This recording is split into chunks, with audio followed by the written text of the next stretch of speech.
And we're live. Hey, happy Wednesday. Wednesday. Hey, everybody. It's hot over here, Angela. I don't know what's going on. Oh I no. hope it's just the weather.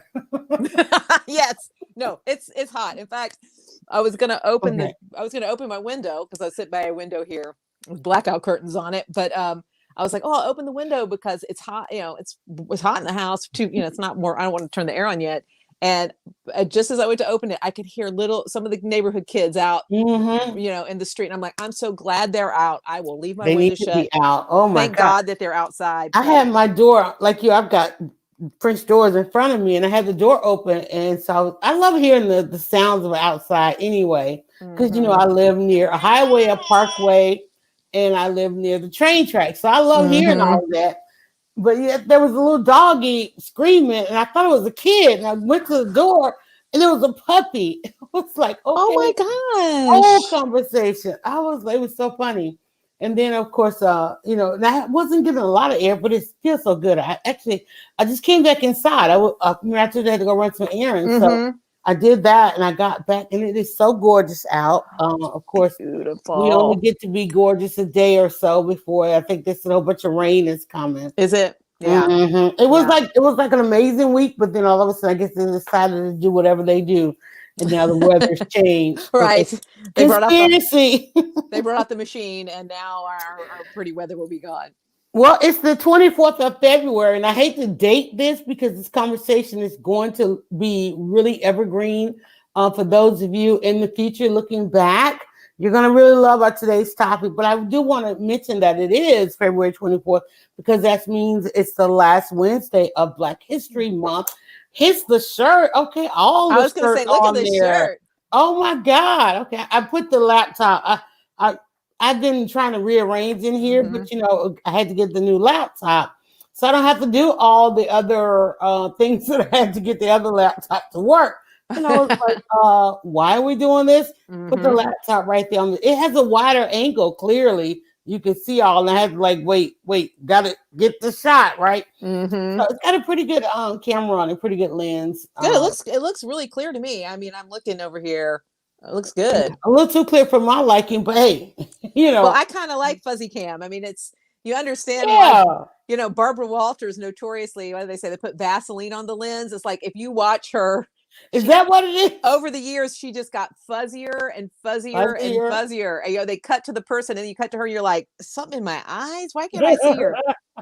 I'm like, it's funny. I look at stuff that I recorded, that I Mhm. photographs that I took actually would have been because I don't even think it was recording on my BlackBerry. Right, I was an iPhone holder. I love my BlackBerry, and those pictures, are not. Some of them are grainy, but some of them are just like perfectly filtered. I'm like, oh my god, I look Mhm. so good in these pictures because it's just like this perfect little filter because the quality of the pictures was low. So yeah, but you look good. You don't look overly sharp. I don't know what And that now means, but I can reach the laptop because it's like right here. I still have it a little ways away because it is like a lot, right? yeah, And you and I, the reason we do this because we don't have to look at ourselves. But anyway, exactly. shout out to Miko. Is that Miko? Thank you so much for liking the Hey. shirt. So we are live, guys, actually on. Let me see. I think Miko is over on YouTube. So shout out to our YouTube viewers. We are live Mhm. on Facebook and YouTube, transitioning to YouTube. So make sure you Mhm. come and follow us there. Please subscribe to the Yeah, channel. It's where is our information that way? women. Where is it? Up there. It's Yeah. up above you. Up So, above. Oh, there it is. The YouTube and the Facebook. And yep, I'm going to try it's and over get there. a QR code on here as well because you got to evolve. So thank you so much for loving the shirt. But I wanted to, well, actually, this was my Let's Go Run an Errand shirt. And I was like, oh, you can save 30 minutes if you keep the shirt on. There you go. You don't have to go get dressed to go in the wardrobe. Great conversation we're going to have with our guests later on. But just to toss around a couple topics, still, Angela and I are hanging out each morning on Clubhouse. So Clubhouse, hello there. Clubhouse is still awesome and amazing, no matter what you've heard. Depends Mhm. on the rooms, depends on the moderators, depends Yeah. on the topics, and guess what? It depends on your phone. It depends on the contacts that are in your phone. That's what you're gonna first see. So it's still awesome and amazing. I brought back Breakfast with Dryer Bus in a virtual, so we get to have Breakfast with Dryer Bus Tuesdays through Saturdays from 8 to 10. Angela, you posted a couple of rooms. What was the Yes. last one you did? Um besides being moderator in Breakfast with Dryer Buzz. Right. Was the last one, I think, was the last one with Alexia. I feel like I've done one more since the Yes, Alexia and I did you that were room. on something else Yeah. too. And and I did my run. We did my That's right. You did a virtual run and we you did opened the up virtual run at what the you were at. yeah. So I don't know that I've done anything since the run. That was probably the Okay. last one. And and absolutely, this is also one of those things where I talk about I'm gonna itis. I'm gonna do it. I'm gonna, and then you never do. And it's so I actually have some ideas for some rooms that I want to run. I just have gotten. I've Can been y'all hear that? busy. Do you hear that? No. Okay, because you know the dog won't Oh. eat unless I'm in here, and he's chowing down, and I'm like, do they Oh hear? no, I couldn't hear that. I thought maybe I heard something for a second, No, but I he's was in like, the hallway. First of all, he's you not can hear allowed him to crunching go his real. food. It's killing me because he won't stop and eat unless I Mm-hmm. am in here. And there are days that I don't work in here or I try not to. Mm-hmm. But he has to be. I have to be in his sight line. Yeah, he wants to know you're safe. Quote unquote a Mm-hmm. guard dog, right? Yeah. And so when I'm busy in here and he hears me talking, he knows that I'm okay. So he is eating and it's very loud. Because normally when we were in the cross hall in the kitchen, I would put him up. But Mm-hmm. I'm tired of y'all. I'm giving. I give. Okay. I'm a dog mom. You are, you are, Right. you're fully a Clearly. dog mom. Yeah. Clearly. All right. So go ahead. I'm sorry I interrupted you. No, no, no. I was just I saying. just thought you were trying. I thought y'all could hear it. Go ahead. No. And I was just saying, I've actually had some, I've been engaged with some work projects, some writing projects, some technical writing projects that I've been doing for a client. So I've not had the time to do it. But I have a couple of room ideas that I wanted to pursue, and one of them is around dreams. We talk about dryer buzz with feed Oh. your dreams, right? And so we're talking about your dreams and aspirations. And I'm personally, for the last almost 9 months now, I've been doing work with actual nighttime dreaming, right? And how to use dreaming for creativity and spirituality. And been doing a lot of exercises around doing dream incubations, dream interpretation. And it's interesting. As soon as I started talking to people about the fact that I got a method to interpret dreams, and it's actually not woo woo, although there's a little woo in it. Right? I'm a little woo. Right? What does that mean? Woo. Means spiritual, Okay. magical, little bit, Ooh. I mean, I definitely have intuitive abilities, but it's like psychic, right? I'm not saying that I'm psychic, although I am. But no, it's I'm not saying I'm doing a psychic reading, right? So there are people that will do like a psychic reading. That's really what it is. Mm-hmm. I years ago I studied a method that is basically based in Jungian psychology, and it's an Mm-hmm. interview and whatever. But yeah, I do. Do I use some intuition? Do I throw some tarot You know what? cards? Yes, I do. I think intuition is what our connection really is Mm-hmm. because you and we both have very strong intuitions, even though we don't practice. I'll put it Right. that way. We don't practice it, and that's one of the reasons why I keep my hair short. Actually, y'all have a little ponytail back here. Oh. It's growing, and of course, when it does grow, and the curls and the coils, Mm-hmm. it's the stretching. Yeah, that whole intuition thing. But notice, I gotta say something. Notice my edges are kind of slick back, right? What did we use for that, Yolanda?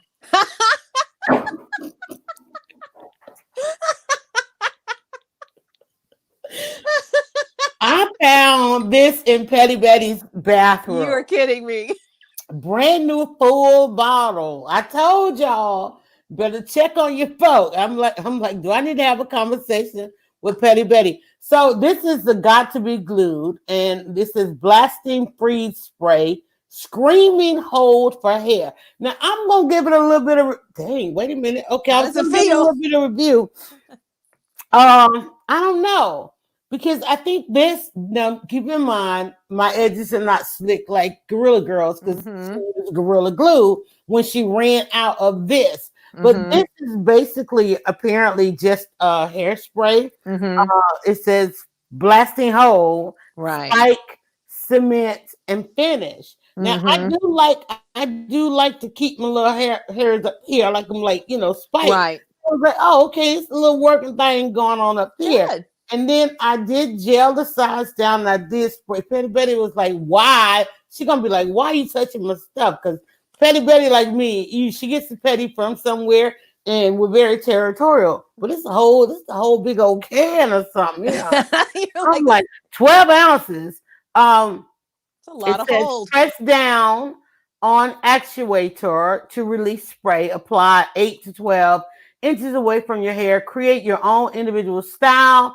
In the event the nozzle clogs, remove the nozzle. Run it under hot water to remove the residue. Wipe the nozzle. And this is cool tip for over the top spikes. Spray heavily and twist the tips. Allow to dry and finish with additional blast. Okay. For that messy look, spray hair in circular motions. Finish with a direct blast. They say blast a lot, don't they? Yep. Yep. Finish with a direct blast to cement your style. To scrunch, layer glued styling, spiking glue through wet hair, and finish with blasting freeze spray. So apparently there are a couple other products that go along with this for people who are doing the whole spike look. And Right. you know me, I'm a spiky girl. I like the spike kind of things. But my hair is much as it's growing in, it's getting the whole curly thing going on with it. But I just thought it was interesting that I found this in the household today. And apparently this is what Gorilla Girl ran out of. And the can from Gorilla Glue has the same kind of nozzle. Yep. And we still don't know how she ended up, because this will be in one aisle or one section. The Gorilla Glue would be in a whole other section. Yeah, that's still. We still didn't find out yet if she ordered online or got it in the store, right? Yeah, that's the story I'm waiting for. I've heard, you know, I've not seen a video where she talks about how she purchased it, right? Right. And so, yeah. So I'm not. I still believe that it might have just been in her house, right? That somebody had, just like you did, you went and looked in your, you know, in your daughter's bathroom, that maybe somebody had that in a cabinet somewhere. I don't know if she shares a home. We don't know. We don't know. And because I feel like there's no way she bought that. There's no way she bought it in a store. There's just no way. You think it was just in the house? I think it was in the house. Like me, I done saw this. Right. You're like, oh, used hey. it. Yep. Yeah, I mean, that would be interesting if she did find and saw it, and I would understand her thinking, oh, well, there is a gel called Gorilla Snot, but then I don't know. We still don't know. No, and I feel like she sort of had her moment, and now it's been quiet. But I need one definitive interview where all the questions are asked. There was an interview Gail just recently. I'm like, Gail King. Please go there was an interview just recently, and I think we got Alexia in there. She's getting set. Alexia's in our green room. There was an interview just recently where the other women in her family, they all now are rocking the same pixie cuts in support. In solidarity. In solidarity. But then you're like, whoa, is that many women? Like, how you end up using glue on your head? It was that, that was just me. I'm like, nobody stop her. But again, here I am, home alone, all up in my daughter's hair products, and like done come up with a whole new style. She'll be mad because I'm gonna want to use it again tomorrow. Well, now is she the one who did this? I looked at your Facebook story this morning, and one of the daughters was like, "I know this isn't how I'm supposed to display the soap, but here's how I did it." Was that her? Was that Petty Betty who did that video? On mine? Yes. Petty Betty wouldn't have done anything with the soap. So So somebody posted on your story, and I'm assuming you shared it, and it was it was. Oh no! Wait, who was that? I don't know. I figured it was one of your daughters. And they said, "I know I'm not supposed to do it this way," and they had a blue ribbon tied around some soap, and I was like, "Well, I don't know what looks wrong because it looks right to me." I was laughing. Tag me in it. I don't know. Well, maybe they're secretly posting on your account as you, so that's pretty funny. All right. Well, it might have been something.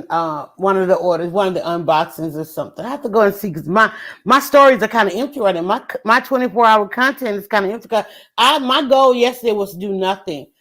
Is Alexa going video or just audio? Do I you don't know? know. You know what? I never did confirm with her if she wants which one she wants to do. So, we'll see when she gets on. I've got just audio. So Okay. So she may you just be doing inbox audio. her and then can you inbox her and see what she wants to Yeah. Let do? I me think she can hear us. Oh, she's working on her video. Okay, she's ready. All right, okay. so we're gonna go with her at 2. She's walking.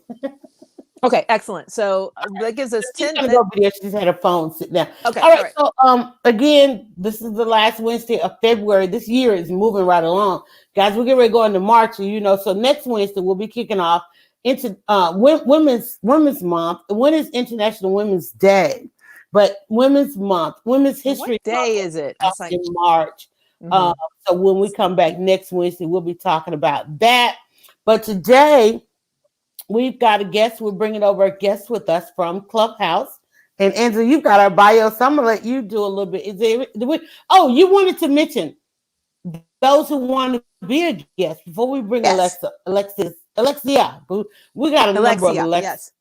We do. We have an Alexia and an Alexias in Alexis. our breakfast group. But you, Angela, Yep. And we have you set up something so that those who yeah. want this segment with us, what do they need to do? Yeah. So if you are interested in joining us live for either as a guest, a co-host, we sometimes have co-hosting opportunities, and or if you would like to put together a panel, right? We can have multiple people on our screen. I've created some links. We've created some links at Calendly. I cannot say the word, but Calendly.com. If you go to Calendly.com/Leading Women Weekly, we will have the links posted, in our social media. You'll be able to find it. You can schedule a time. However, before you do that, I got my process backward. We have just a little form that you can fill out if you want to join us.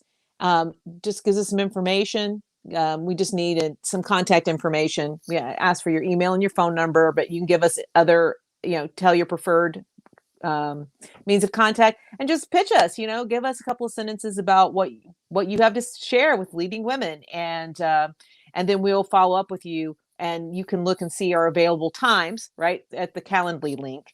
And if it looks good, we'll bring you on. And if you're interested in being a sponsor, because we also have, although our main sponsor is our Dryer Buzz soaps, we also have sponsor opportunities, and you can find information there as well. So you will see a link for just basically a contact form, and then we'll send you the calendar availity. But you've been busy, so you've got a form, and they can go to calendar. Right. So I got a form, and I've got 3 Calendly links. Yes, I have been busy, and I'm awesome. So yes, and because we get a number of people that ask to be on, and sometimes it's hard to follow up. And if you ask me in the wrong time, in the wrong environment, I won't remember. Well, and that's it. And you said it today, and it was you said something today in Clubhouse, and then I had read something that was basically about AI, right?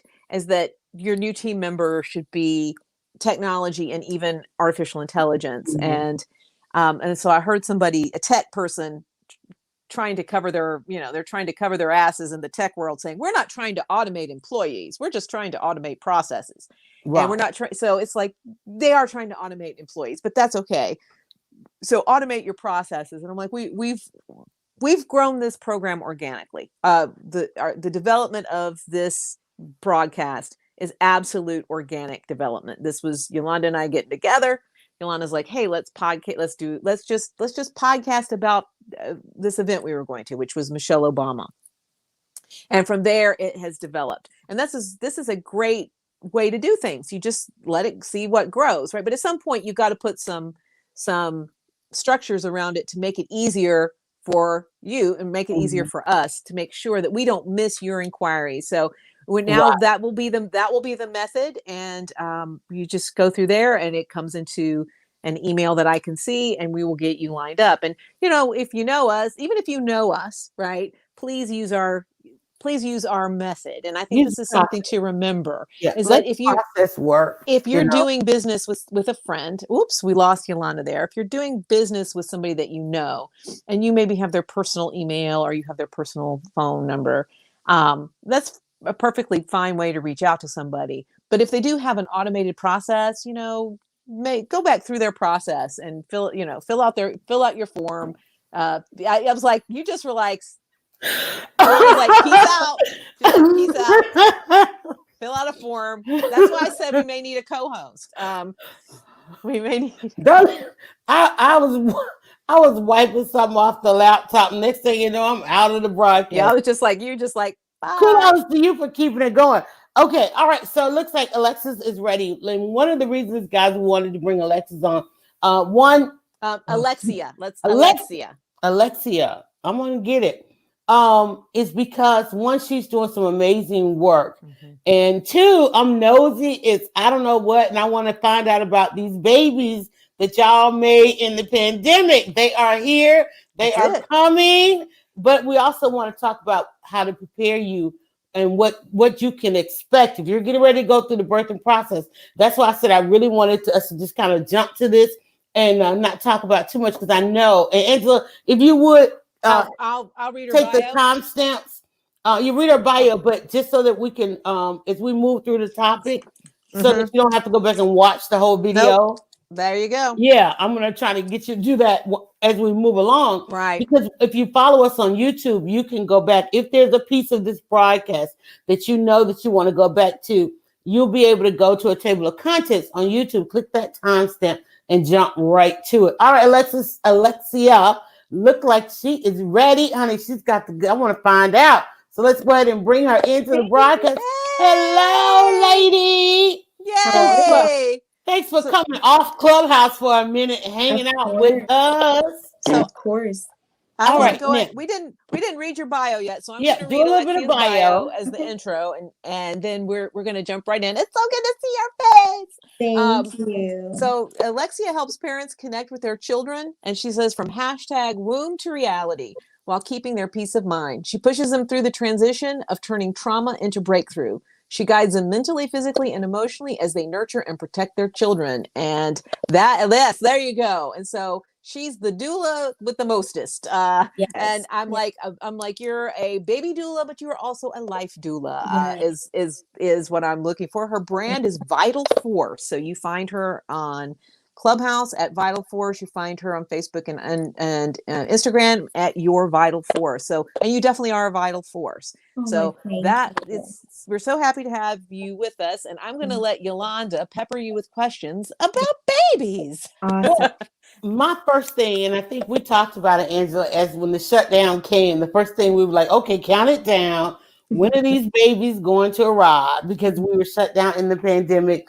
People had to get uber close, spend a lot of time together, and we knew 9 months later we would see that. And so, but at the same time, there was already precursors of concern going on with the obstetrics as an industry, dealing with the hospitals, dealing with insurance, dealing with mandates, dictates, laws, all of that. And we know that women of color, Black women in particular, were starting to see already at pandemic numbers. It was an epidemic of us just trying to get through the birthing process, and particularly things going on with the birthing process here in America.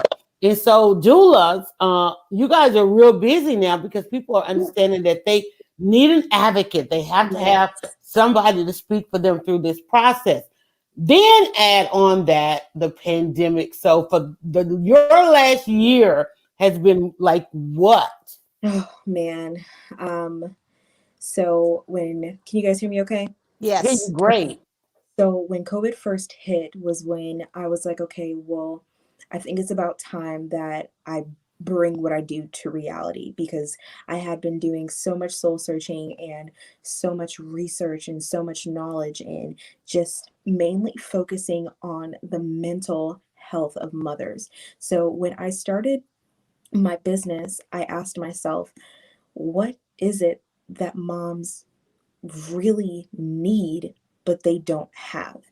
And it played around in my head a lot. And I did my Venn diagrams, I did my, my case studies, I did my, just research with people around me, and just getting to know them as people instead of, taking them on as clients. These moms, they want a friend. They want somebody that they can lean on, that they can talk to, that they can trust, that they can communicate with, that is able to not only understand how they feel, but validate their opinions and their concerns, and just do all the things that they don't have time to do. So I'm not your average doula. Like, I will go to their house and I will clean. I will walk the dog. I will wash the dog. I will do pretty much everything that puts strain on your day that you just don't have the means to mentally, physically, or emotionally do. And that's how I have built so many great connections. And there are moms all over that have literally, been like, look, I've seen your work. I heard, how much you just really genuinely care. Your advocacy is great. Like, you help that mom with that situation at the hospital. I have, moms now that have been asking me to come to Africa. Like, I have a mom who's about to have Mm. twins in Africa, and that is, something that I honestly, I'm so blessed to be able to do. But boy, it picked up fast. It picked up very, very fast. Well, Yeah. I think it's interesting that, when I mean, it's hard enough to have a newborn baby, Yeah. right, in a house, but you throw in the pandemic where Yes. you can't just, just get in the car and put the Yes. baby in the car and run into the grocery store Yeah. or run into Target, or even, Yeah. just, or just have someone sit with the baby, right? Yes. It's like, I'm going to have somebody sit with the baby while I go and just have a Me too. break. So I Yes. would imagine that the mental and emotional demands on moms, on new mothers, and I mean, we know on all mothers, but particularly on new mothers or mothers of newborns, would be amplified Oh, during yes. this time. Yes, and we're dealing with a lot of, we're in a generation now where everyone is healing from the parents that we had.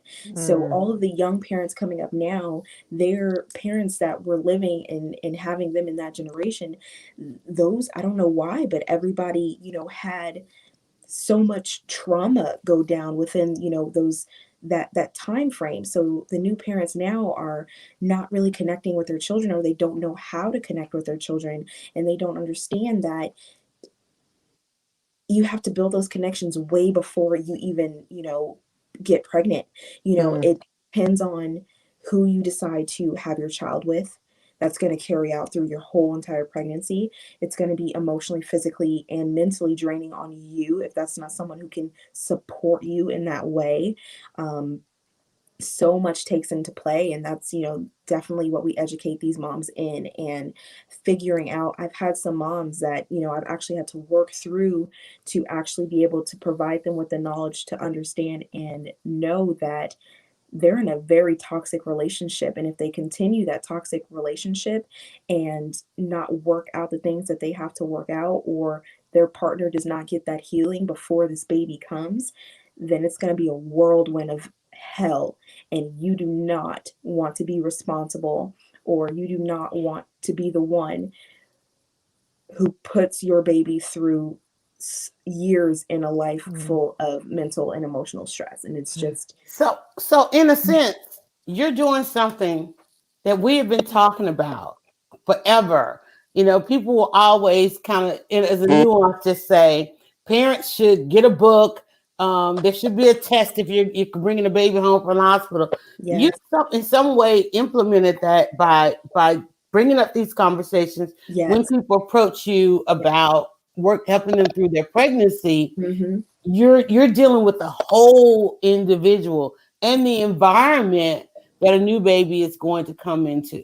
Yes. Wow, Yes. that's an undertaking. So why take all of that on? Why not just say, okay, I'm going to help you through the birth and get you in the in the household up. What how did you decide you would take all of that on? Because growing up, and I talk about this all the time in when we do our little clubhouse meetings, it's about love languages. And mine was, as a child, you know, or just how I communicated and how I understood things was questions and receiving answers. I wouldn't be able to understand something unless I asked a question. So that's how I do things now. When I talk to people and I get to know them and bring out who they have tried to hide within themselves, because we never go into a situation giving our full self. We always, be that person that, we want to show off until, it really comes out. I can get to a soul really quick by just asking a few questions and being like, okay, well, this is how things are and this is how things should go, and maybe we need to go a different route with this because this is not where we want to be with this. So yeah. So so when the parents that you're working with, when they bring baby home, they're bringing baby home into a better environment than we can think of. How rewarding is that? It's so rewarding. I don't know. I think the most rewarding piece of it all is watching someone grasp and Yeah, like a use. breakthrough, Yes, right? use the Okay. material that you've been teaching them. It's like a teacher student moment, and you get so excited and you root on your students when Mhm. or your children when they accomplish something that you've been teaching them, and getting on them about, and working through their challenges and their struggles. And once you build down all of those walls and build down all of those, because people are difficult, and stubborn people. Oh, stubborn Mhm. people. It's really hard to get through to, people that don't feel like they're ready to change. So when you can understand someone and grasp their feelings and get to them on that mental emotional connection without, belittling them or without, you know, manipulating them in any way, then if it's more pure. And when that is able to, when you build bonds and that's able to happen, it's really rewarding. So what does it look like? Okay, so a family that finds out they're expecting Hmm. and they contact you. What does that look like? How do you get to a conversation of dealing with these other things going on? Does it start there, them knowing that you're coming in to break down the barriers that help them communicate as two people coming, because there's so much to Yeah, grasp there is. when, There's, when you're expecting, right? You yes. already got to go from being, these individuals to now parents. That in and Mhm. of itself is a lot, and you got So 9 months to figure this thing out. But yeah, what does it look like what it when the call is made and you discuss with them what you're gonna do? yes, okay. So I usually go through, and I don't always say, okay, well, step one is this and step one is that, but I feel like I have my own mental steps that I always take when I go about, every situation when bringing on a new mom. Um, the way I usually get inquiries is, I'm very big on the Facebook, and I'm in all of the mom groups within, a 4 mile radius of me, because I'll go the 4 miles if you're gonna pay the 4 mile, 4 mile go. So I'll say they'll have a question about either lactation or sleep schedules or complications in their pregnancy or just feeling like crap or their kids misbehaving, and I'll be like, hey, doula here. I provide this and this and that, and I'm here to genuinely take care of you and your family's mental, emotional, and physical health. And we can work through these steps by this, that. Are you okay with me messaging you?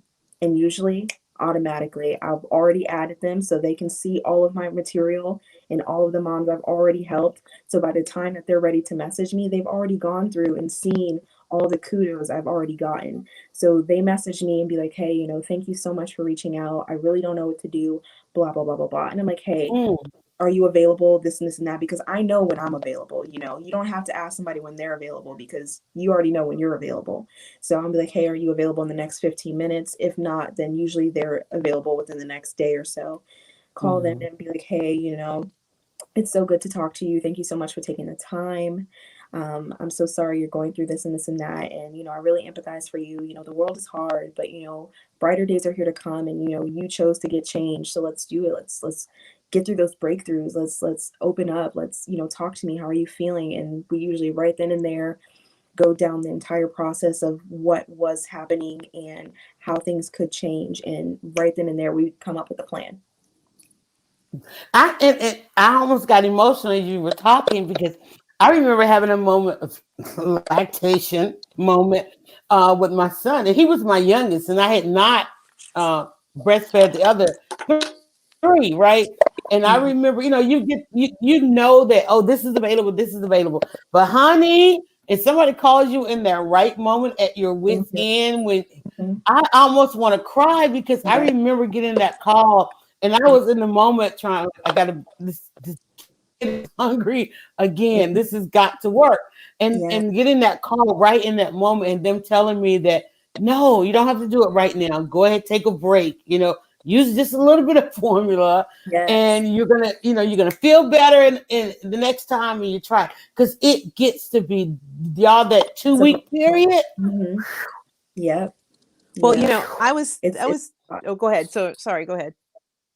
No, I was just saying it's a lot. Well, and It's and a I lot. what I think, and this is sort of a thing that we keep coming back around to as looking at how women lead, right? There was a time when we would have had our village and our community, right? Mhm, And so mhm. you would have your generations, right? And so I know it's so funny. When my mom was having babies, my mom had 5 children, and it was an early adopter of natural childbirth and so forth. But my dad never went and got her mother to come and stay. He went and got his mother to come and stay. Oh And yeah. my mother and his mother did not necessarily get along that well, but Mhm. they were trying, right? So I was trying to think Mhm. about at what point. So like my parents were the first ones to leave the compound, right? They came from communities where all the family was there, right? Everybody, and and so uncles and cousins and everybody was right there. So if someone had a baby, the community came around them, right? And Mhm. Mhm. so we're talking about my mom starting having babies in the 60s, right? So I would say probably around the 1960s is when we started to move away from this sort of community. And so I think that there's a lot of women, and we've just sort of been trained, right?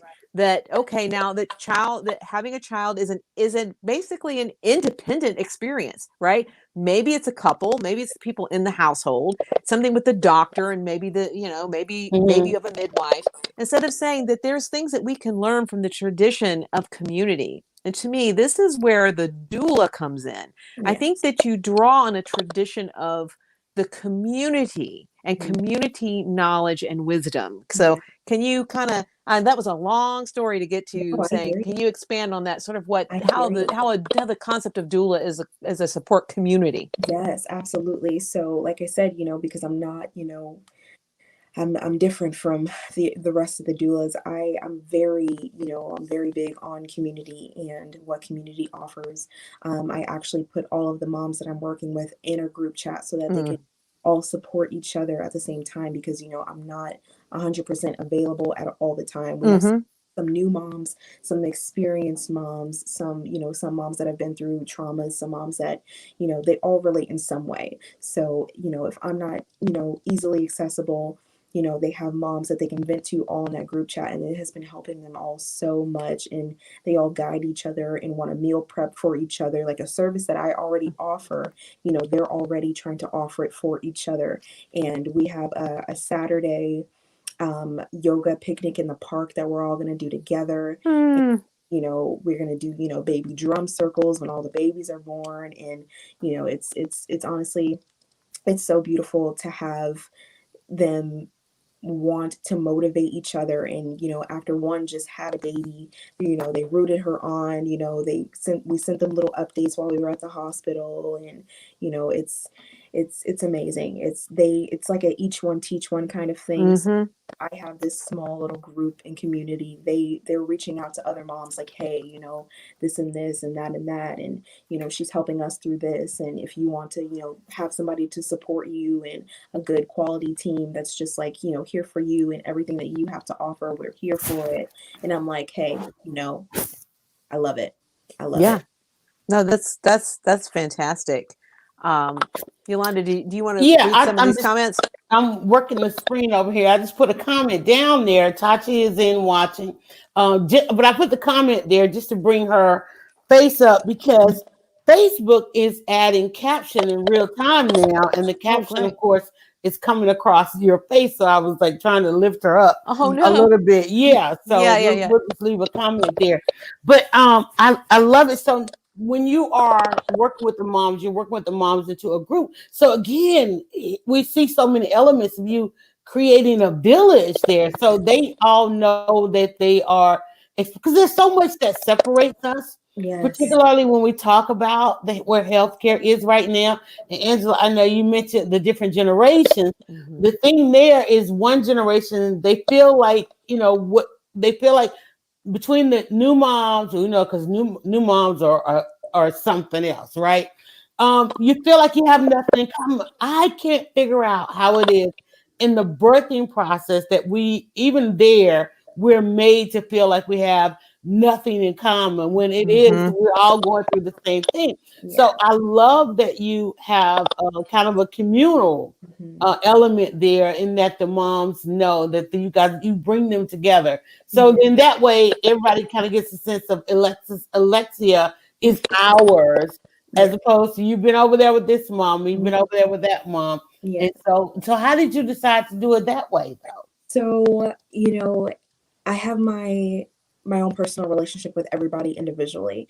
Everybody Mhm. individually, is able to come to me and talk to me personally about their concerns, because we do have a lot of moms with a lot of concerns because they have been through things, and sometimes their anxiety gets so much, sometimes you have to just sit and tell them, "Hey, like it is okay, it'll be okay. Remind yourself to keep breathing, and if we need to take the time tonight to do, a quick little meditation together, I'm here for it. We can do that." But generating them to the group and they voice that opinion and that concern, everybody's like, "Girl, it's okay. Listen, just take some tea. That tea's great for you. I've tried this and this and that." And boom. And then they just all bounce off of each other and say, "You're right. This worked. It was all in my head. Complications arise." And I was just like, okay, well, this took a lot off of me, and it's good for group messages, and when I need to make public announcements to everyone about, telling them to drink their water or do water challenges, because so much happens in the day, you don't really remember to drink your water. And Hmm. being pregnant, that's very, very important in your process and every step of your healing, afterwards, as well as your, the placenta. You need nice and healthy and nice and hydrated. So I'm able to, get them with that, check their meals and do all of that in a group, and not because they want to be prideful or want to show off, but they kind of want to be more healthy because everyone else is being more healthy as well. So, Okay, so you have had some births. mm, Well, 'cause you've had many births. yeah, Pandemic wise, yeah, you've experienced the hospital system, mm, um, yeah. both extreme as well as what is to be expected. And as far as your moms and their plans, what what should moms expect right now? Okay. The hospital setting right now is no joke. Um, if I'm gonna say anything, because I don't want them coming for me, y'all, because Hmm. they will Take come for take your me. time Yep. Yep. you know, but really there are some concerns we understand. Yeah. Okay, let's do it this way. Best scenario is what? Best scenario is to make sure whomever you bring into your birthing room, because they're only going to allow one person. And keep in mind that that one person needs to be alert and concerned for not only you in that time, but your baby. Mm. So when you get separated from your baby, make sure that that one person can advocate for both you and your baby. I would say that it is very important to have no interventions and to stick to your birth plan. And if you don't know how to do so in a high and stress filled environment, it is very important to seek guidance for how to follow through with said birth plan. Yes. Okay. And And so that's best scenario. Um, Minor emergencies, expect what? Minor emergencies, expect to receive a list of all of the medications administered to you at what time. That's all Mhm. I gotta say about that. mhm. In some cases where you have seen maybe there's some extremes that need to be addressed, what do those look like? Cautiously. And I know it's been you've Well, so and if you can't, I was going to say, if if you you can't, can't. Well, I think what's going on here, it's just been terribly traumatic. Am Yeah, I? Is that kind yeah. of what? To avoid the traumatics, if Yeah. that's what To we're gonna avoid the traumas, right? Okay, go ahead. educate yourself, Mhm. educate and prepare mentally as well as educationally for the birthing process. Labor as long as you can at home, because I'm telling you, when your water breaks, you don't have to go to the hospital. When you lose your mucus plug, you don't have to go to the hospital. You don't have to go to the hospital. You don't. You really don't. So avoid going to the hospital until as late as you possibly can. If you want to avoid the hospital, period, do so. Birthing centers are an amazing option. And also, you can have your baby comfortably at home. There we have been doing this since The before beginning of time. time. Yes, yes, yes.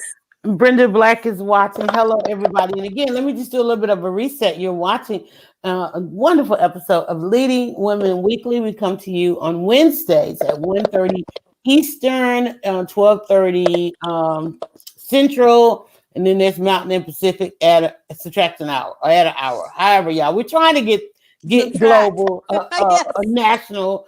And today we have Alexia on with us. She is at Your Vital Force over on Instagram, and she is a doula. And of course, she's part of Breakfast with Dryer Bus when we hang out on Clubhouse. But because we are seeing these babies popping up everywhere, the pandemic babies, we just kind of wanted to find out what does it mean to be. Because I know I had to go to the emergency room just because I thought I twisted my ankle, and even then, I got to see there are some people going through some trauma because you think if a family member has to go, somebody goes with them. How many? And we had kind of gotten to the point where hell, half the community was in the labor room. What does Mhm. that look like now? Who's in the labor room at this point at this time? Oh man. Um, oof. You used Labor. to have your grandparents, the aunts, the uncles, the friends. Now it's down to what? Now it's either your doula or your spouse or your one support person. You get one support person. Are people and so people are really having to choose because I mean not Yes. always can the spouse handle that, and Mhm. that's not to date us back or anything, but it when you think about the labor, there's so much preparation going into how you're going to labor, Mhm. particularly if you're going to have a c-section.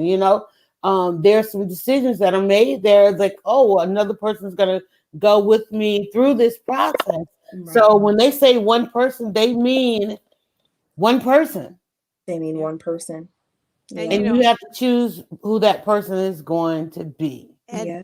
and I was just thinking about this discussion in terms of health advocacy in general, right? And I'm like, Mm-hmm. good grief, we all need a health advocate with us, right? Yeah. At all times, whatever you're going through, you really need someone. I'm like, I think there needs to be a caregiver doula, right? Like a Yeah. lot of times, my best caregivers that I've used with my sister really they take care of me, and Mhm. what I take because I'm taking care of my sister, right? Right. And You need somebody. so it's like they're the ones that are able to watch and do so I can go and do, right? Or who literally will make sure that I got something to eat, right? Yeah. Or that I got sleep, right? Yeah. And so, I mean, there is something in this that caregivers need that support. But if you are in any sort of health situation, having an advocate. So I appreciate what you're saying here, which about particularly in the birth setting, right, where we traditionally would say the baby, the spouse, the other parent of the baby, right, would automatically be in the room. But since you can only have one person in the room, this is, I think, is really important. I really want to drive that home. If you only get to bring one person with you into anything, Right. what you said is you've got to have someone who can advocate. And Yolanda and I have been through this dealing with parents who are receiving treatment and having to be a second set of eyes over their treatment schedule and over their treatment protocols, even in the clinic or medical facility, right? Right. So I had to have that call with my dad just this morning. He called and said, "Hey, they changed, my appointment." I said, "Well, hey, listen, do this for me. Don't go there thinking that they know what they're supposed to do for you at each visit." I said, "You need to go in and you need to tell them first, let them report to you what they did the last time and then what they plan to do this time and make sure they get it. Don't expect them to read your chart. Don't expect them to know what you can and cannot have, because remember I was hosting Breakfast with Dry Bus. I said, "Oh, my dad's gone in to the doctor's appointment. I'll follow behind." Well, by the time I got in there, they're prepping him to do his procedure in an entirely different way. And I'm like, what's going on here? Because we had a new, quote unquote, new person, right?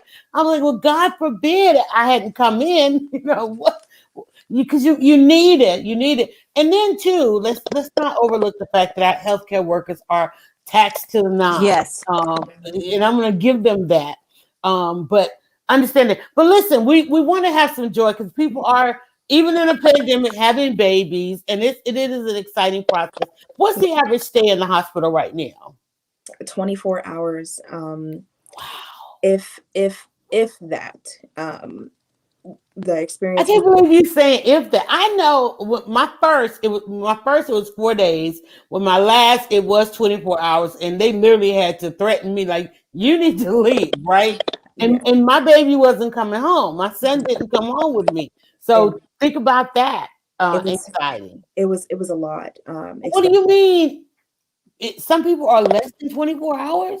Yeah, well, and I mean, I know it can be done, but no, I think the average, the minimum stay is 24 hours just to do a full panel on the baby, from time baby was born to that next 24 hours. Our stay was a little different, because remind you, I didn't have to, but I stayed with the mom the entire time because there was only one person in and out. So like you can't like be there and then dad, come later. Like that's a no. People don't know.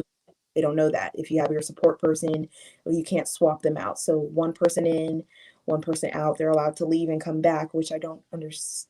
It doesn't make sense to me either, because the baby's going home with family. You don't regulate that. Exactly. Right? So why not introduce the baby immediately to what's going to be their pod? Yeah, that's what you and the way birthing centers are set up, it's not like you are engaging with other families anyway. So yeah, we need to fix that in a hurry. Okay. So on a healthy birth, let's say 24 hours. 24 hours. Yes. Okay. And then C-sections are what? Because Lord, that's normal now. Oh, I mean, depending on the hospital and how the hospital goes, and if moms decide to do like circumcisions right then and there, which is, everybody has their own, opinions on things, and y'all, do what you want to do, but that's a lot of it's a lot of it's a lot of stuff, so yeah. So yeah. And again, you are working with these parents mentally, physically, and emotionally, not just helping mom through the birthing process. You're working with these parents so that they go into parenthood. Something we've always wanted, help mom and dad understand what they're getting themselves into, help parents understand. And we've got, new norms of this situation. We got more and more surrogacy going on than Yeah. ever. So Mhm. that's a situation you can take on. So how have you worked with the surrogate situation yet? No, I have not, but I am exploring the option myself of doulaing myself and being a surrogate. So I'm actually considering the surrogacy option as, a surrogate. So Mhm. that's a process I'm, willing to go down, and Mhm. I've been talking to a few families that want to go a little traditionally because I'm Mhm. not good with companies and such and people telling me what to do. So You have such a passion for parenting, I and as do. Angela would say in this next line, how do we get you paid? Listen, so I do whatever I can do for parents, and I work with budgets. Like I said, I'm not your average doula. That's pretty much how I bring in the most of my clients. I will do anything that you need me to do as far as educating you, or educating your spouse, or prepping your kids, or because I do that sibling support as well. We would just create a plan. I would send you an invoice of what the plan would look like. You would tell me what you're able to afford, or if those numbers coexist with what you have going on financially, and we come up mutually with a number that works best for the both of us. And I don't have any problems with saying that's a little too low for me. Can we adjust some things? And I never really have any complications or any problems with And we heard you say you would easily go to Africa, but now this thing is virtual, yeah. and you can now work with parents all Yes, over yes, because now yes. everybody understands what Mhm. it means to be. You might not have understood it last year, but this year everybody Mhm. understands a little bit more about what it is to be virtual. Go No, ahead, Angela. I was going to say, but Alexia, you are located in Houston, Texas. Is that your home base? I'm I'm in San Antonio, San Texas, but Antonio. yep, we're Sorry. here in Texas. It's Yeah. okay. Yeah. Yeah. You guys, Texas is doing better. You guys are back on the Yeah. mend. Texas is good. Y'all know I have my opinions on that as well. So Well, so but we're doing good. They have their water. All of our plants are dead. mm. Mm. Yeah, but yeah, like But I you, said, but you keeping those babies going. yeah. Listen, if someone follows your Instagram, what can they expect? They can expect my update of my birthing story is coming soon. So that is coming very, very soon. You can see a little bit of just a little about me and the joy I like to bring to my parents. So that's a little bit of that.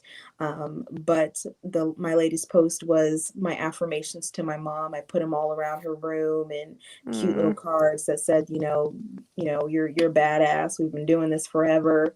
Remember your breathing. We had her little diffuser in there in the birth room so that, she can be in a good vibe. But the birthing story is coming soon. I shot the pictures myself. We got full head on action coming out of there. And You gonna put that on Instagram? yes, I am. I got approval from the mama. Ooh. Nice and raw. So I'm going to give a I complete love it. birth story. So I'll be going live pretty soon doing a You'll complete be birth going story. viral pretty soon. Hey, Make it, sure when you put those pictures, honey, put that watermark, especially if you're there gonna we do go. There we birthing go. pictures. Oh, Yes. your vital force, you guys, your vital force, and you need her. It is vital that you follow Thank Alexia. you. Thank Please you. Thank follow you. her if you are planning to become parents. Parents going through this process, and those of y'all with those pandemic babies that are popping out everywhere, do give her a follow. Thank you so much, Thank you so Alexia. much. Thank you so much. It was great to be on. Thank you guys so much. All All right. right. All right. Amazing, See you amazing. tomorrow morning. We see you on the radio, as All they say. right. All right, y'all. She'll be heading back to our clubhouse. That was awesome. That was awesome. Your vital force. Very, very calming person. She is usually the one that calms our group down in the morning when she comes on. She it just has an energy and such a passion. She took us through an exercise of love language, and Angela, you did a room with her. You Yeah. took us through which part? You did the personality I was working with astrology astrology. part, right? You Yeah. did the we had one person doing our personalities. Angela did our astrology, and then Alexis did our love languages. And very interesting interview. Thank you so much, Tachi. And And so that was pretty cool. But I wanted to bring it on because one, as Angela and I are planning our editorial calendar thank you. for 2021, Angela has been hard at work. She's created a form you guys can fill out if you want to pitch to be on. Take up that, where we go, 2:30, what is it, 2 o'clock, about the 30-minute segment that you guys can come on each week. We are here, and Angela and I chat a little bit before and chat a little bit after. But hey, we've got some segments, a couple of segments we want to let you guys come on. We're progressing over to YouTube, but we're still hanging out here on Facebook as well as platforms. Can we talk a little bit about technology? Because one of the things we talked about, Angela, is there's so many tools for us to use now in building out our teams. It doesn't, if when we first thought about doing this, we thought we had to have a space, right? We thought we had to have all kind of equipment. Okay. We thought sound is always a thing. And of course, Tati can tell us be more. Surely we're still trying to work out the lighting and all of that. But we wouldn't have the year. We got almost 2 years into this. If we were still trying to get ready, if we waited, if we had everything, if we waited until, the platforms and all of that, we've jumped platforms, we've jumped spaces, but we started. And that's where a lot of us are already stuck, just getting started. Neither one of us want to be on camera right now. We love Clubhouse, honey. We can go live and hang out all day. But then, Angela and I, we're like, okay, we can comb our hair once a week. Exactly. Once a week, we can comb our hair. We can comb our hair once a week. We can get dressed once a week. Put on some lipstick and a little. Yeah. And then now we get to hang out. Me and my soap room used to be the kitchen, and she has got an amazing space. And me and everybody else is like, wait, who is that? Yeah, that's Oprah over there in the picture behind her there. Yep. And don't dare let her phone fall, and we see the other pictures that she's got going on around her because Angela does dive into this thing. Angela, I want to put you in a hot seat. Go ahead. I'm going to put you in the hot seat. Talk a little bit about this dream, because one of the things you and I we were talking in Breakfast with Dry was we've been learning about our currency. Like what kind of transactions are we really having out here, and why some of us are satisfied with one thing more so than what is our drive, right? Right. And for us in our eclectic group, it's not always money. I want to sell soap. I've got some new soaps coming online. And don't forget, at the bottom of your screen, it says, did you shower today? Lather up a short dryer buzz. But the transaction doesn't have to be monetary all the time. Angela has been trying to find, her thing again. And when we did the room and you talked a little bit about astrology and now you say you're over there, he keeps saying you're throwing the tarots and, you're figuring out a thing. But if you do launch on Clubhouse, you would talk to us specifically about our dreams. Now, Yes. I feel like I mastered my dreams. I dream out loud. I dream in my awakening. I work on my dream, my awakening. So I don't go to bed with a lot, right? Because I literally try to master my day. So I don't have to wait till I get into my total subconscious for something that I want in life to come through. And I say that knowing nothing about what it means to interpret a dream. I'm just saying, don't go deep diving in the mind. But as you think about this, doing this as a Clubhouse room, because I think it's going to be a real serious room, because we do hear people talk about their dream. What does that mean to interpret a dream?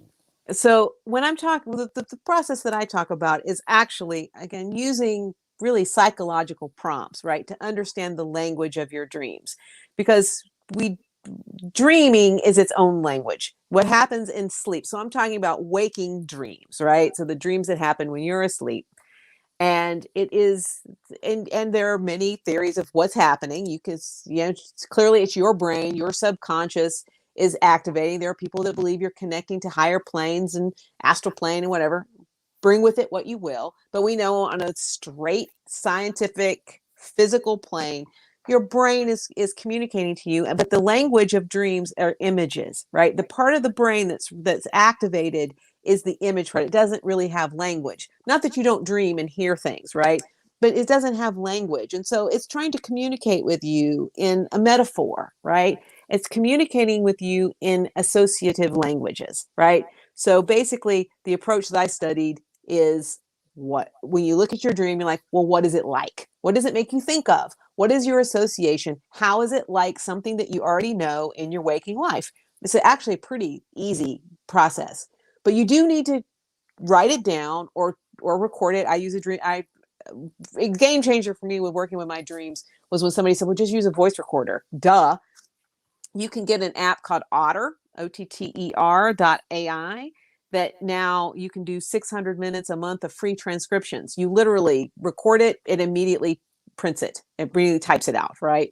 So it's a free dictation software. Microsoft Word, you can upload a voice file. So if you want to go back and examine your dreams like that, there's some great tools. It doesn't have to be you wake up and write things down, but you do have to record them. Recording. Okay. So, what about people who talk in their sleep? Should they record all night? Well, there's actually apps that are voice activated, right? That will record the whole thing. And so if you feel like you're talking in your sleep, it's not bad to capture that. I don't like to use this something that's always on because I don't know what they're doing with it, right?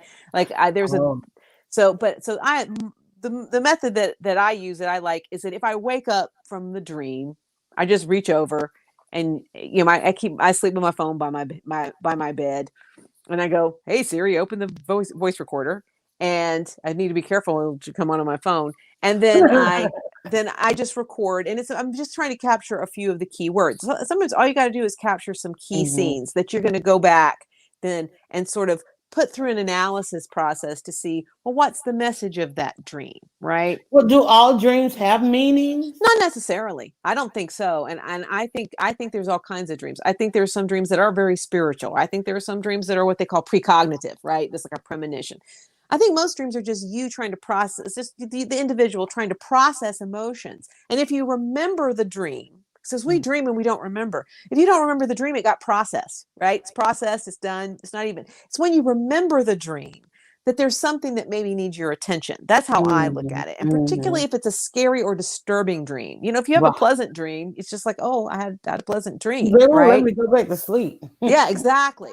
And so, but the way that I'm working with dreams personally, and a technique that I think that everybody can benefit from, is to use that time as you're falling asleep, that sort of groggy time, to basically plant a seed for something, for an idea, right, that you want to work on. And I don't even think you need to remember your dreams. I think that that it will process it. This whole idea is that your dream processes it. It will process it, take care of it. And that in your waking life, you're going to get a thought. You're going to get you're going to have an intuitive nudge. You're just going to say, maybe I'll call so-and-so. You don't, because it's happened on your subconscious level. Again, it's not spirit. You can look at it as a psychic experience, but really it's just that you've programmed your subconscious and a solution has come up. So my sense of it is, and actually the book that I read this book 30 years ago that caught my eye, and the bargain bin at Walden Books, right? So different time it said, it's called Breakthrough Dreaming, Unlocking the Power of Your 24-Hour Mind. And I'm like, I like the idea that I have a 24-hour mind, right? That I can unlock the power of, because guess what? Your mind is working when you're asleep. Why? And I'm not saying we're going to, we need our rest, but we can use that and we can honor it, just to honor what's happening in your dream state. But I want to go back. Sorry, I'm just loosening up the glue. Go ahead. Oh my God. Yeah, you're gonna be the next video with this glue.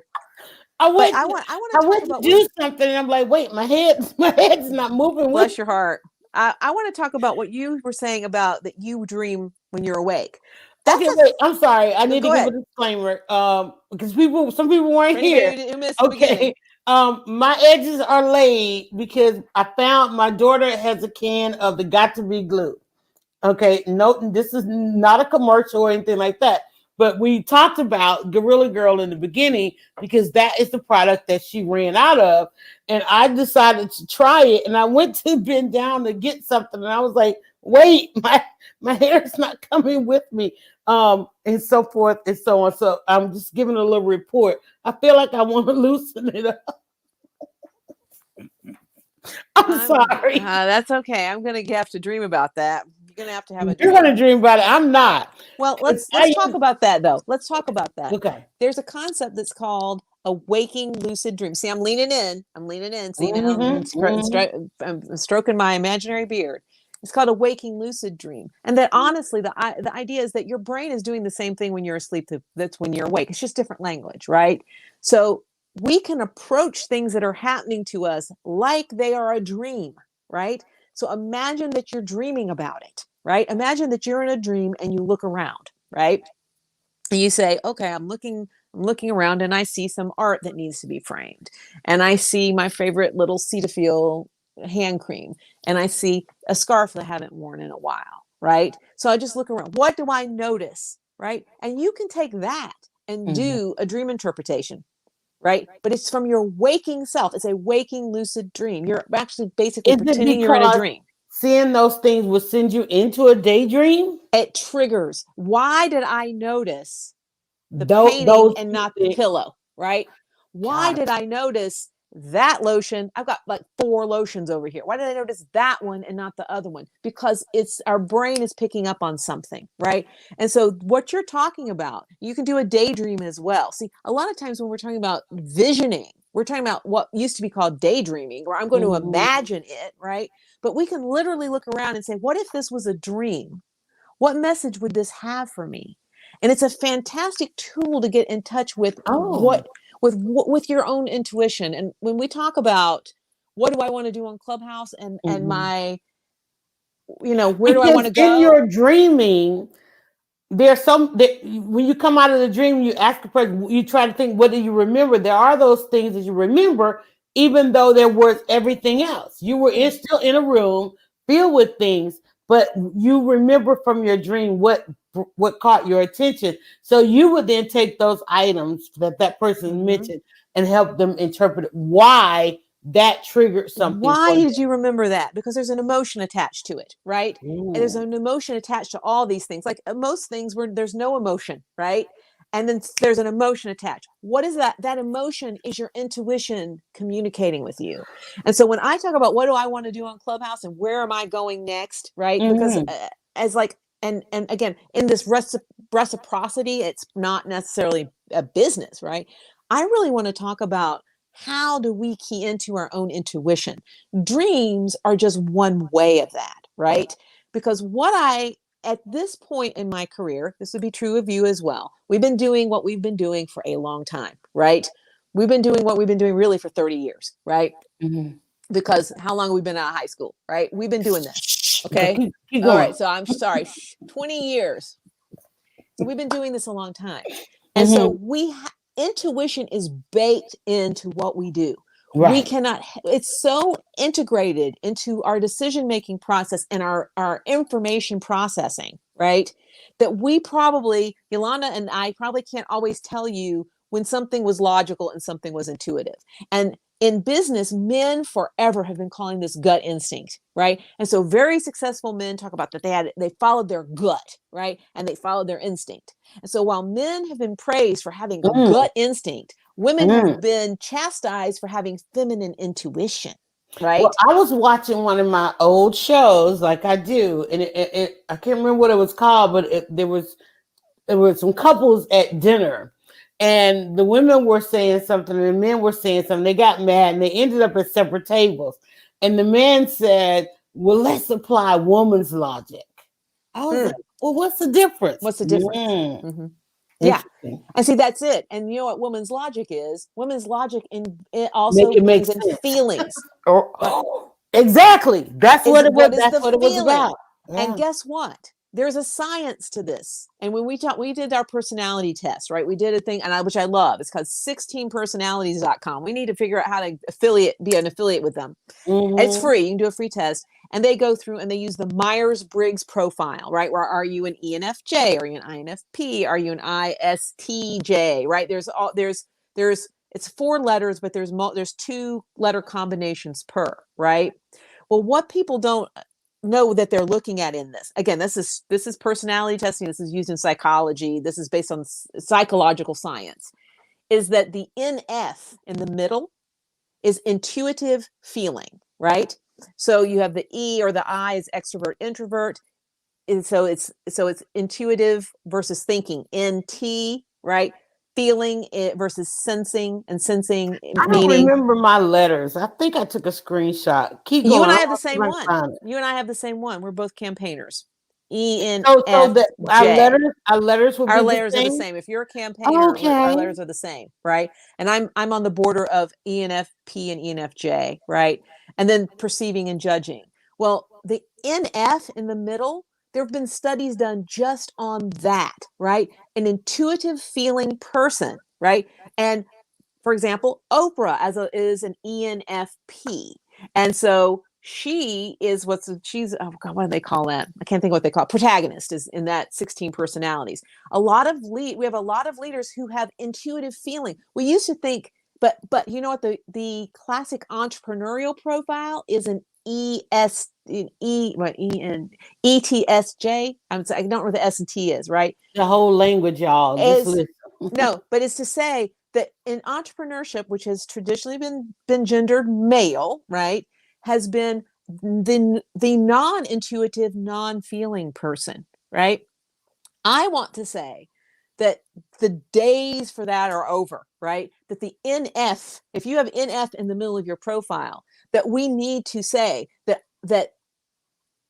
processing information using intuition and feeling is equally as just and equally as proper as with logic and data. You can't separate the two. We have tried to separate logic and data from intuition and feeling, and we end up with unethical technologies, such as what Facebook did, being, well, we're just going to allow free speech. We're just it's a free marketplace. Okay, mine was ENFP. Yes, you and I have the same, ENFP. I was a campaigner, someone with the extroverted, intuitive feeling and prospecting personality traits. These people tend to embrace big ideas and actions that reflect their sense of hope and goodwill towards others. Their vibrant energy can flow in many directions. And then there's a quote, "It doesn't interest me what you do for a living. I want to know what you ache for, and if you dare to dream of meeting your heart's longing." Oh my God, that is so me, right? Mm-hmm. It doesn't interest me how old you are. I want to know if you will risk looking like that came out of I literally said that. I want to know if you will risk looking like a fool for love, for your dreams, for the adventure of being alive. Oh my God, that is so it's spot on me. you. That is spot on you. Now I am a borderline, right? I'm borderline between that and then the it's called a protagonist, where it is more in the more on the organizational leadership part, right? But the point is that there was a time when if you had an NF in the center of that personality, that it's like, well, you can't run a business because you're too sensitive, right? Or whatever. Total bullshit. That's bullshit. So when we were talking about Rodney Sampson's book, Kingonomics, you brought that up yesterday, and he had these, 10 or 12 currencies.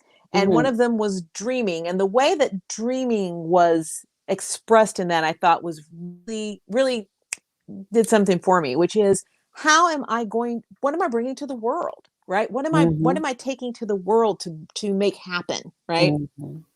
So, it's not just what do I want to happen? What do I envision? But it's like, what is my impact, right? What is my impact going to be? And again, that currency does not necessarily have to be money transaction, although, hey, I need to get paid. How do I get paid? I need to make sure I get paid, right? And so, it's like, I'm not saying I'm just looking like, why do I give away for free? Because I've given away a lot for free in a lot of iterations of my life. But to say, what is the core of that message? And I've done a lot of work around spiritual work around what is my life mission and purpose. And when I transitioned out of organized religion, I spent 18 months crafting what was going to replace a very strict organized structure of religion to understand what my spirituality would be. And because I didn't just want to be, people who leave very strict fundamentalist religions with no plan can have a lot of trauma and a lot of psychological breakdown. I knew a lot of people that just went insane, lost their minds because they literally have no foundation anymore. Right. I'm always intrigued by people who quote unquote go insane. It's just basically, but to me, it seems like they just realize something that everybody Well, that's else. it. They just realize something and they don't have any grounding for it. Right. So I had to rebuild a grounding. Right. What was my grounding? People going insane. Exactly. And rebuild a community, because I knew I needed a community and I needed a ground. Someone tells the ground of being, right? I was the same person. I had the same values. I just didn't have the language to translate what I'd been doing over here to what I would do. I didn't do anything different other than follow strict rules. Right. So that's part of what I do. But I'm like, it really is about, for me, is how do we focus on the NF, right? If you are an NF, right, how do we bring that in? And if you are an ST in the middle, is it sensing, thinking? Yes, thinking, sensing, TS, you still have intuition and feeling. These Myers-Briggs, it doesn't mean you don't have the other, right? You can be an extrovert sometimes and an introvert others. It's a spectrum, right? Why is intuitive an N? Is that what that is? Yes, because introvert is the I. Oh, okay. See, introvert got the I. Intuitive got, because so they. So if I tell somebody who delves into this that I'm an ENFP, they know that I'm saying extra. I'm so clearly extroverted. Oh well, yeah. So they know that you're an extrovert. Although you can be a talker and not be an extrovert. An extrovert is energized by engaging other people. But yeah, you're an extrovert. E, it means you're an extrovert. N, it means that you tend to process more through intuition versus through straight logic. I want to get a sense of you instead of you just right. Which is why respect to a bio. It's like, no, here's what I feel you are. Right. And that's you're not me all day. Here's the difference, right? And this is the N and the F, right? The intuitive feeling. The intuitive feeling person versus the thinking sensing, right? Is that it doesn't mean you don't think, it doesn't mean that you don't sense, right? But it's like, let's say there's a pro-con list. The thinking sensing person is going to come up with a number, right? I've got four pros and 5 cons, so I'm not doing it, right? The intuitive feeling person says, I've got 4 pros and 5 cons, but these 4 pros feel like they outweigh these 5. And so I'm going to go do it. You can take the same information, right? But we'll make a different, but it's processed differently, right? Differently. So and it doesn't mean that there either way is right or wrong. It's how you work, right? It's what you do. I just feel like we have particularly diminished the intuitive piece of successful people, and that people that have been very successful and have used intuition, and like I say, these especially very successful men, that they don't use the word intuition, they use the word gut. That we need to reclaim that. We have our gut instinct, right? And that we should not feel bad when we make decisions based on that. But how do you get clear in that? Because there's a lot of static. And so it's not just, you can't just say, what do I feel, right? That's not the same, right?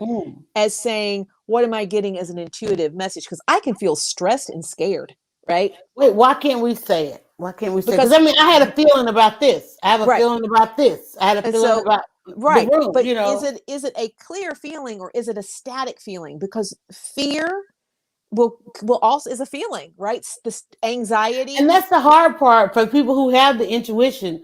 and the sensing is keep away from people who are afraid, right? And if you are an empath, like Alexia is very openly an empath, if you and basically if you're an NF, you have a lot of empathic ability. You have to be careful that what you're feeling is your own. One of the basic Exactly. things is like, am I feeling is it Yes. mine? Because is it Oh, Angela, I have to tell myself that every single day when I go to do something. I'm like, wait, that didn't happen to you. Yep. And think about it, 20 years of blogging and means listening to all these people and their stories. And it's like, wait, that's not mine. I have to Right. tell myself that all the time. It is 3 o'clock Yep. straight up. We got to get out of here. Just waiting on Angela to open that clubhouse room I'll so get that that we room. can listen to her, delve into this some more. Can you imagine when you find your tribe of people wanting their dreams? And like, I can't wait to be a bee in that buzzing around that room. So I hope that you will get there soon. And I absolutely will. And like I say, this last 2 As weeks, in when? well, these last 2 weeks I've been getting paid, right? So as soon as I get finished With the the work projects? that is actually how I get paid, right? Then I'm going to put some time on it. So hopefully next week, I'm hoping, I've got because it sounds like it is just. I think I think you just need to, because with Clubhouse, you're gonna want those that want one-on-ones and Right. all of that. So once you think about Yep. that.